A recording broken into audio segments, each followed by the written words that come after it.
सत्य दर्शन, हमारी नजर, हमारी परख।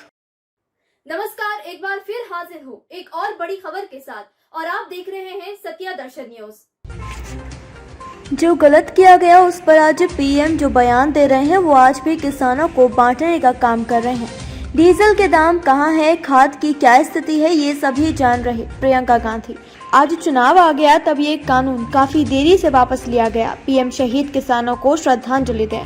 ये आंदोलन किसानों का था, शहीद किसान हुए। इसमें हमने व अन्य सभी दलों ने समर्थन किया, लेकिन इसका श्रेय किसानों को ही जाता है। जो आज हुआ वो अहंकार की हार है और किसानों की जीत। सरकार समझ गई कि उसे झुकना पड़ेगा। मेरे भाई ने भी ये बयान दिया था कि सरकार को झुकना पड़ेगा। जो कानून किसानों के खिलाफ है आगे भी वो सभी खत्म होने चाहिए। प्रियंका गांधी का बयान। चुनाव की जो परिस्थिति है उसे देखते हुए ही आज सरकार को ये फैसला लेना पड़ा है। प्रियंका गांधी। शहीद दलजीत सिंह के परिवार की ओर गया, जो बहरेज के गांव में रहते हैं। मैं उनसे मिली थी। उनकी पत्नी पर मेरा ध्यान गया। जब मैं उनसे मिलने गई, उन्होंने मुझे कहा उनकी एक 19 साल की बेटी है, एक 13 साल का बच्चा है। तो हमारी बातचीत हुई परिवार वालों से। उन्होंने कुछ ज़्यादा कहा नहीं, चुपचाप बैठी थी।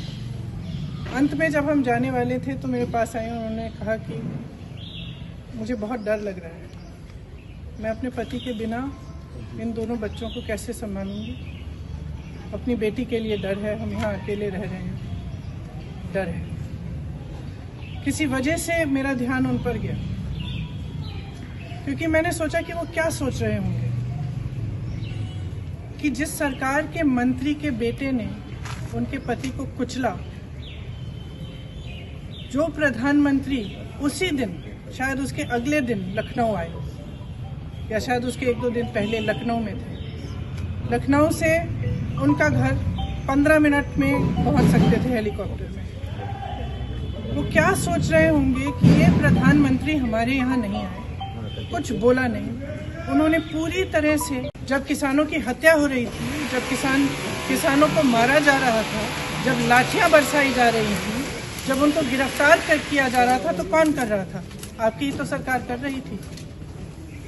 आज आप आकर कह रहे हैं कि ये कानून आप रिपील करेंगे, तो हम कैसे भरोसा करें? हम आपकी नियत पे कैसे भरोसा करें? सब स्पष्ट है, सामने है देश के। मुझे खुशी इस बात की है कि ये सरकार समझ गई है कि इस देश में किसान से बड़ा कोई नहीं। इस देश में अगर एक सरकार किसान को कुचलने की कोशिश करती है और किसान खड़ा हो जाता है, तो उस सरकार को अंत में झुकना ही पड़ेगा। ये सरकार समझ गई है। इस बात पर मुझे खुशी है और मैं कहना चाहती हूँ कि जो किसान शहीद हुए इस पूरे आंदोलन में, कई किसानों के परिवारों से मैं पिछले पूरे साल में मिल रही हूँ, मैं मिली हूँ। मैं उनका दुख समझती हूँ और हम सबको सबसे पहले उन्हें श्रद्धांजलि देनी चाहिए। अगर सरकार सचमुच सीरियस है तो उनके लिए जो कार्रवाई होनी चाहिए, खासतौर से जो लखीमपुर खीरी में हुआ, उस पर जो कार्रवाई सही ढंग से होनी चाहिए वो करनी चाहिए। खड़े हैं वो आज माफी मांग रहे हैं,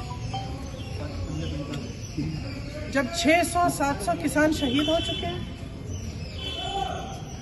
क्यों मांग रहे हैं? क्या ये देश समझ नहीं रहा है कि चुनाव आ रहे हैं? उनको लग रहा होगा परिस्थितियां ठीक नहीं है। विधानसभा के चुनाव जो हैं उनका सर्वे आया है, उसमें उनको दिख रहा है कि परिस्थितियां ठीक नहीं है। तो अब चुनाव से पहले वो माफी मांगने आ गए हैं। तो देखिए, हमें समझना पड़ेगा, जो सरकार है उसके ही नेताओं ने किसानों को क्या क्या नहीं बोला। आंदोलनजीवी, गुंडे, आतंकवादी, देशद्रोही, ये सब किसने कहा? जब ये सब कह रहे थे तो क्या हुआ? प्रधानमंत्री जी चुप क्यों थे? बल्कि उन्होंने आंदोलनजीवी शब्द बोला। जब किसानों की हत्या हो रही थी, जब किसानों को मारा जा रहा था, जब लाठियां बरसाई जा रही थी, जब उनको गिरफ्तार किया जा रहा था, तो कौन कर रहा था? आपकी ही तो सरकार कर रही थी। आज आप आकर कह रहे हैं कि ये कानून आप रिपील करेंगे, तो हम कैसे भरोसा करें? हम आपकी नियत पे कैसे भरोसा करें?